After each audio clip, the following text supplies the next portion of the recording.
हर रोज एक नई कहानी देखने के लिए चैनल को सब्सक्राइब करें और बेल आइकन दबाना ना भूलें। रितिका रोड पर अकेले अपना फोन ढूंढ रही होती है कि तभी रोहन नाम का एक लड़का जो कि पेशे से वेटर था, वो रितिका के पास उसका फोन लेकर आता है। उसके हाथों में अपना फोन देखकर रितिका बिना उसकी बात सुने ही उसे एक जोरदार थप्पड़ मारती है और उसे बोलती है, मेरा फोन लेकर भाग रहे थे चोर कहीं के। नहीं मैम, आपको कोई गलतफहमी हुई है। मैं तो बस। चुप करो, बहुत अच्छे से जानती हूँ मैं तुम जैसे गरीब लोगों को। अमीर लोग देखे नहीं कि उनका सामान चुरा के भागने लगे। पर मैडम मेरी बात तो सुनिए, मैं तो यहाँ। रितिका रोहन को भला बुरा सुना ही रही होती है कि तभी उसका बॉयफ्रेंड नितेश वहाँ आ जाता है और ये सब देखकर रितिका से बोलता है, क्या हुआ रितिका, तुम इस गरीब लाचार इंसान पर इतना भड़क क्यों रही हो? ये गरीब लाचार इंसान एक चोर है जिसने मेरा फोन चुराया है।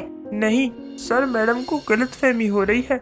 मैंने इनका कोई फोन नहीं चुराया। तुम तो चुप ही रहो, एक तो चोरी ऊपर से सीना जोरी। रितिका रोहन को एक बार फिर से भला बुरा सुना देती है। तभी नितेश उसे चुप करवाकर रोहन से सारी बात पूछता है और रोहन उसे बोलता है, सर मैम हमारे रेस्टोरेंट में खाना खाने आई थी और वो अपना फोन वही भूल गई। मैं तो बस मैम को फोन देने उनके पीछे आया था और मेरे हाथों में अपना फोन देख मैडम को गलतफहमी हो गई कि मैंने इनका फोन चोरी किया है। देखा रितिका, वो इंसान तुम्हारी मदद कर रहा था पर तुमने उसको गलत समझ लिया। आज तुम्हें गरीब लोग पसंद नहीं है क्योंकि तुमने कभी गरीबी नहीं देखी, पर मैंने देखी है। एक गरीब लाचार हो सकता है, मजबूर हो सकता है, पर चोर नहीं, और वो भी ऐसा इंसान जो अपनी गरीबी मिटाने के लिए दिन रात मेहनत करता हो। इतना बोलकर नितेश रितिका को रोहन के साथ वापस उसी रेस्टोरेंट में लेकर जाता है जहां वो उसको अपने कुछ साल पहले के हालात बताता है। नितेश अपने कॉलेज के एग्जाम देकर अपने घर वापस लौट रहा था। वो देखता है कि उसकी माँ घर के बाहर बैठकर रो रही है। नितेश अपनी माँ के पास जाता है और उससे बोलता है, माँ क्या हुआ, आप यहाँ घर के बाहर क्यों बैठी हैं? बेटा, मैंने तेरी पढ़ाई के लिए जो कर्ज लिया था वो समय पर नहीं चुका पाई, इसीलिए हमसे हमारा घर छीन गया है। अब हम कहाँ जाएंगे बेटा, कहाँ रहेंगे? कोई बात नहीं माँ, मैं हूँ ना, मैं सब ठीक कर दूंगा। आप मेरे साथ चलो, मैं कुछ करता हूँ। ये बोलकर नितेश अपनी माँ को लेकर वहाँ से अपने दोस्त के घर जाता है जहाँ उसका दोस्त उसको कुछ दिन के लिए अपना दूसरा घर दे देता है।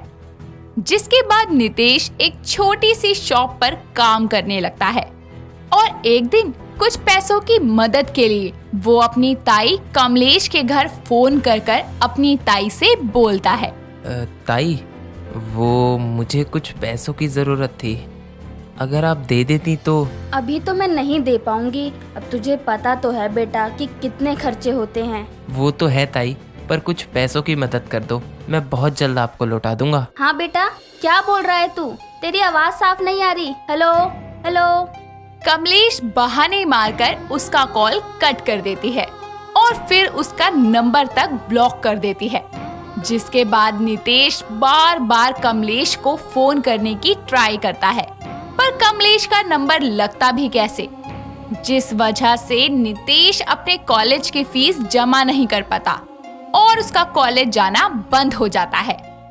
ऐसे ही एक दिन नितेश की शॉप पर उसकी टीचर आती है और उसको शॉप पर काम करता देखकर नितेश को साइड में बुलाकर उससे बोलती है, तुम्हें पता है तुमने इस बार भी कॉलेज में टॉप किया है। नितेश, तुम एक ब्रिलियंट स्टूडेंट हो। तुम आगे चलकर बहुत बड़े आदमी बन सकते हो, पर तुम अपनी पढ़ाई छोड़कर ऐसे काम करोगे तो अपने सपनों को कैसे पूरा कर पाओगे? मैं जानता हूँ मैम, पर अभी मेरी फैमिली कंडीशन ऐसी है कि ये गरीबी मुझसे ये सब करवा रही है। अगर ऐसा कुछ है तो तुम मुझे बताओ क्या बात है, मैं तुम्हारी मदद करूँगी। अपनी टीचर के फोर्स करने पर नितेश सारी बात उसे बता देता है। जिसके बाद वो उससे बोलती है, तुम एक बहुत अच्छे स्टूडेंट हो और मैं नहीं चाहती कि तुम भी इस गरीबी की वजह से अपने सपनों को पीछे छोड़ दो। मैं तुम्हारी फीस भर दूंगी, तुम अपनी पढ़ाई कंटिन्यू करो। पर मैम, मैं आपसे पैसे कैसे ले सकता हूँ? उधार के तौर पर ले लो, जब कुछ कर लोगे तो चुका देना, और घर चलाने के लिए तुम कॉलेज के साथ साथ पार्ट टाइम जॉब कर लो। अपनी टीचर की हेल्प से नितेश अपनी पढ़ाई को आगे पूरी करता है, साथ ही साथ पार्ट टाइम जॉब करके अपना घर भी चलाता है। कुछ महीने बाद में अपनी पढ़ाई पूरी करके वो एक गवर्नमेंट एम्प्लॉय बन जाता है, जिसके बाद धीरे धीरे करके वो अपने सारे कर्जे खत्म करता है और अपना घर वापस हासिल कर लेता है। इसी के साथ साथ नितेश अपनी माँ को उससे भी बड़ा घर गिफ्ट करता है, जिसे देखकर नंदिनी उससे बोलती है, ये होता है अमीर और गरीब का नसीब। जब हम गरीब थे तब हमारे सर पे छत नहीं थी, ना ही 2 वक्त का खाना था, तब हमसे हमारा घर भी छिन चुका था, और आज हमारे पास सब कुछ है। हाँ माँ, और आज से हम इसी घर में रहेंगे। नहीं बेटा, मुझे अपने पुराने घर में ही रहना है, जहाँ तेरे पापा की यादें हैं, जहाँ तेरा बचपन गुजरा है। जिसके बाद नितेश अपनी माँ को लेकर वहाँ से अपने पुराने घर चला जाता है। अपनी ये कहानी सुनाकर नितेश रितिका से बोलता है, तुम्हें नहीं पता कि एक गरीब का नसीब कैसा होता है। शायद आज मैं अमीर हूँ, इसीलिए तुम मेरे साथ हो सकता है कल को मैं अमीर ना रहूं, तब क्या करोगी? मुझे गरीब बोलकर मेरा साथ छोड़कर चली जाओगी? नितेश की बातें सुनकर रितिका को अपनी गलती का एहसास होता है और वो माफी मांगकर उससे बोलती है, ऐसा मत बोलो नितेश, मुझे समझ आ गया है कि मैंने बहुत गलत किया। मुझे किसी गरीब से चिढ़ना नहीं चाहिए, असल में तो वो भी हमारी तरह इंसान ही है ना।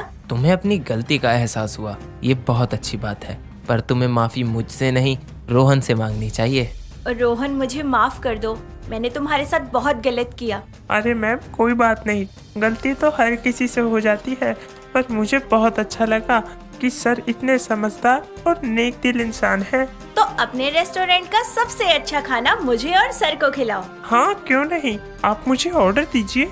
तुम हमारा ऑर्डर लोगे? हाँ सर, यहाँ आए मैं अपने हर कस्टमर का ऑर्डर लेता हूँ। हाँ, लेते होगे, पर आज से तुम हमारे दोस्त हो, इसीलिए आज तुम ऑर्डर लोगे नहीं बल्कि हमारे साथ बैठकर ऑर्डर दोगे। सच में सर, अमीरों का नसीब हम गरीबों के नसीब से कितना अच्छा होता है। आप देखना सर, एक दिन आपकी तरह मेहनत करके मैं भी आपके जैसा ही बनूंगा। ये बोलकर तीनों खाने का ऑर्डर देते हैं, जिसके बाद रितिका नितेश के साथ उसकी माँ के पास जाती है और कुछ ही दिनों में दोनों की शादी हो जाती है।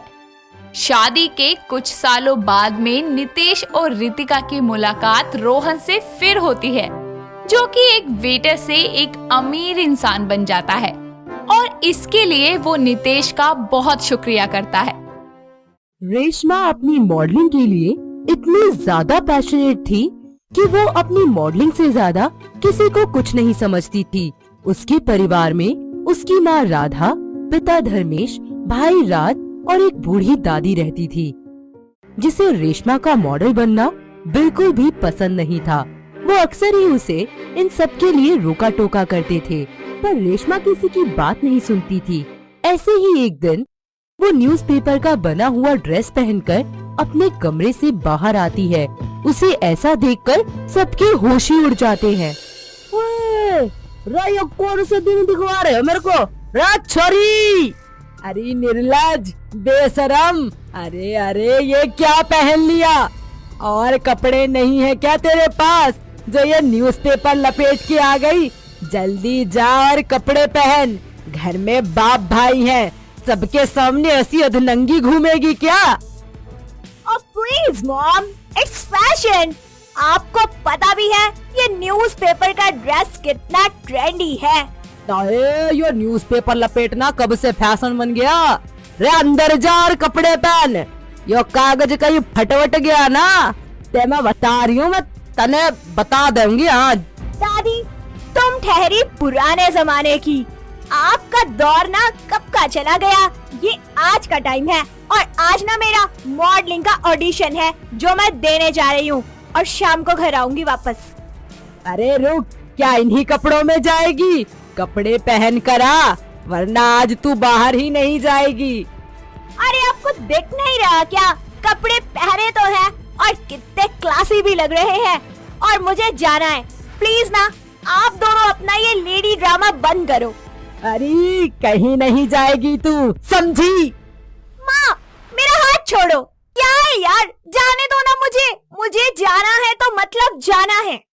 अरे बस बहुत हो गया तेरा, शर्म बेच खाई है क्या तूने? कहीं नहीं जाएगी, एक बार बोल दिया ना। राधा अपनी बेटी को जबरदस्ती कमरे में बंद कर देती है। अपने मॉडलिंग के सपने को इस तरह बिखरता देखकर रेशमा को बहुत दुख होता है। अब उसे घर से बाहर नहीं जाने दिया जाता था, पर अपनी जिद की पक्की रेशमा अपने सपनों को पूरा करने की ठान लेती है। और एक रात जब सब घर वाले सो रहे होते हैं तो वो घर छोड़कर मुंबई चली जाती है। वो दिन रात कड़ी मेहनत करती है और आखिरकार एक मॉडल बन जाती है। ऐसे ही एक दिन एक शो के दौरान उसकी मुलाकात 50 साल के सुशील से होती है, जो कि मैगजीन डायरेक्टर होता है। रेशमा की खूबसूरती देखकर वो उस पर मोहित हो जाता है। एक दिन वो उसके घर पर हाथों में फूल लिए जाता है। ओह माय गॉड सर, आप यहाँ? सुशील दिवाकर मेरे घर में? मुझे तो यकीन ही नहीं होता कि बड़े डायरेक्टर से मिलकर। ओह गॉड, आज तो मेरा मॉडलिंग का करियर सफल हो गया। ओके, अब थोड़ा शांत भी हो जाओ। और सुनो, मैं यहाँ तुम्हें एक बड़े इवेंट की शो स्टॉपर बनने का ऑफर देने आया हूँ। व्हाट? मुझे तो बिलीव ही नहीं हो रहा, इतना बड़ा ऑफर। हे भगवान, मैं कहीं कोई सपना तो नहीं देख रही। अरे नहीं, सुनो, ये फूल तुम्हारे लिए। Thank you so much sir. Reshma खुशी के मारे झूमने लगती है और अगले दिन वो उस शो की शो स्टॉपर बन जाती है। धीरे धीरे उसका मॉडलिंग इंडस्ट्री में खूब नाम हो जाता है। सुशील, जो पहले से ही 3 शादियां कर अपनी बीवियों को छोड़ चुका था, अब उसकी नजर रेशमा पर थी। वो एक दिन उसे एक महंगे से रिजॉर्ट में लेकर जाता है और शादी के लिए प्रपोज कर देता है। रेशमा, तुम्हें पता है आज मैं यहाँ तुम्हें क्यों लाया हूँ? क्यों? आज मैं तुम्हें अपने दिल की बात कहना चाहता हूँ। यही कि मैं तुमसे बहुत प्यार करने लगा हूँ रेशमा, और मैं तुम्ही से शादी करना चाहता हूँ। मैं भी आपसे बहुत प्यार करती हूँ और आपसे ही शादी करना चाहती हूँ। वो तुम्हें मेरी उम्र से तो कोई दिक्कत नहीं है ना रेशमा? बिल्कुल भी नहीं। क्यों ना हम शादी की डेट फिक्स करवा लें अब? हाँ, बिल्कुल माय लव। कुछ ही दिन बाद दोनों की शादी हो जाती है। एक दूसरे से शादी कर वो अपनी जिंदगी में बेहद खुश रहते हैं। लेकिन वक्त बीतता है और दोनों की जिंदगी में खटास आने लगती है। रेशमा अपनी मॉडलिंग नहीं छोड़ना चाहती थी, लेकिन उसका पति अब उसे काम करने के लिए मना कर रहा था। कभी कभी तो वो अपनी बीवी के लिए आए ऑफर किसी और लड़की को दे दिया करता था। ऐसे ही एक दिन उसे मॉडलिंग का ऑफर आता है। सुशील, सुनिए ना, देखो मुझे कितना बड़ा ऑफर मिला है मॉडलिंग का। तो क्या करूँ मैं? मुझे क्यों बता रही हो तुम तो वही करोगी ना जो तुम्हें करना है। तुम्हें हो क्या गया है? पहले तो तुम मेरी मॉडलिंग के फैन थे और अब ऐसे कर रहे हो। आखिर तुम्हें प्रॉब्लम ही क्या है मेरी मॉडलिंग से? हाँ है मुझे प्रॉब्लम, क्योंकि अब तुम मेरी बीवी हो और मुझे ये तुम्हारा बोल्ड फोटो शूट करवाना बिल्कुल पसंद नहीं है। जुबान संभाल कर बात करो। ये क्या तमीज है तुम्हारी बात करने की? अरे तुम भी तो करते हो ना ऐसे मॉडलिंग। मैंने तो तुम्हें कभी नहीं रोका, अब तुम्हें क्या हो गया? क्योंकि मैं आदमी हूँ और तुम औरत, और शादी के बाद तुम्हारा काम सिर्फ मुझे खुश करना है, समझी तुम? ऐसे ही रोजाना दोनों के बीच बहस होती ही रहती है। एक दिन तो सुशील उस पर हाथ उठा देता है। फिर क्या था, वो अपने सम्मान की खातिर उसके घर को छोड़ देती है और सुशील उसे डिवोर्स देकर हमेशा के लिए अलग हो जाता है। रेशमा अपनी जिंदगी में आगे बढ़ती है और मॉडलिंग करती ही रहती है, लेकिन उसका एक्स हस्बैंड उसे काम नहीं दे रहा था। जो भी काम उसके लिए आते वो उन्हें किसी और को दे देता। उससे बदला लेने के लिए उसने रेशमा का पूरा करियर ही खत्म कर डाला। अब उसके पास कुछ भी नहीं बचा था, इसीलिए वो अपने परिवार के पास वापस लौटती है, जहाँ उसके आस पड़ोस के लोग उसे खूब खरी खोटी सुनाते हैं। हाय हाय, देखो तो अपने माँ बाप की इज्जत की धज्जियाँ उड़ाकर यहाँ वापस आ गई। जरा भी शर्म नहीं है इस लड़की में तो। अरे मैंने तो टीवी पर न्यूज भी देखी थी, इसके पति ने ना इसको डिवोर्स दे दिया और अभी ये अकेली रहती है। इतना बदनाम होने के बाद भला कौन इसे अपनी बीवी बनाएगा। अरे यो छोरी कितनी नाक कटवाएगी हमारी, देख थारी वजह से कितना कुछ सुनते हैं हम लोग रोज रोज। अरे यो कलंकनी, अब क्या लेने आई है यहाँ? जा अपनी मॉडलिंग की दुनिया में, अब तो तू हमारे लिए मर चुकी है। माँ प्लीज ऐसा मत कहो, मुझे माफ कर दो। अब मेरे पास आपके अलावा कोई सहारा नहीं है। मैं खुद को नहीं संभाल सकती। माँ प्लीज मुझे घर के अंदर आने दो, प्लीज माँ। अरे तू कदम मत रख इस घर में, या छोरी इस घर में कदम रखी ना तो मैं चली जाऊंगी इस घर ने छोड़ के। और तू, अरे छोरी हमारी बेइज्जती मत करवा मोहल्ले में। अरे चली जा। रे अब इन्हें मार देना चाहती है क्या? अरे चली जा यहाँ से, भगवान के लिए चली जा। रेशमा रोते रोते वहाँ से चली जाती है। इस तरह अपनों का तिरस्कार उसे अंदर से खोखला कर देता है। वो डिप्रेशन का शिकार हो जाती है और अपनी लाचारी देखकर वो अपने हाथों की नस काटकर सुसाइड कर लेती है और वो वहीं गली में गिर जाती है। कोई भी उसकी मदद के लिए आगे नहीं आता। वो बेचारी अपना दम वहीं तोड़ देती है। उसकी जिंदगी हमेशा के लिए खत्म हो जाती है। उसके घर वालों को जब ये खबर मिलती है तो वो बहुत दुखी होते हैं। सभी घर वाले दुखी मन से अपनी बेटी का दाह संस्कार कर देते हैं। सुशील अपनी मॉडलिंग की इंडस्ट्री में खूब नाम कर रहा था और उसने एक और शादी कर ली थी, लेकिन रेशमा की जिंदगी तो पूरी तरह बर्बाद हो गई थी। क्या किसी ने भी उसकी परवाह की? तो दोस्तों, कैसी लगी आपको ये मॉडल बहू? देखा किस तरह एक लड़की ने अपने सपनों को पूरा करने के लिए अपनी जान गंवा दी। क्या ऐसा होना चाहिए था? आपको क्या लगता है? हमें कमेंट करके जरूर बताइएगा। दोस्तों, अगर आपको ये कहानी पसंद आई तो इसे लाइक करें, शेयर करें और कमेंट करके बताएं कि कहानी में आपको सबसे अच्छा क्या लगा।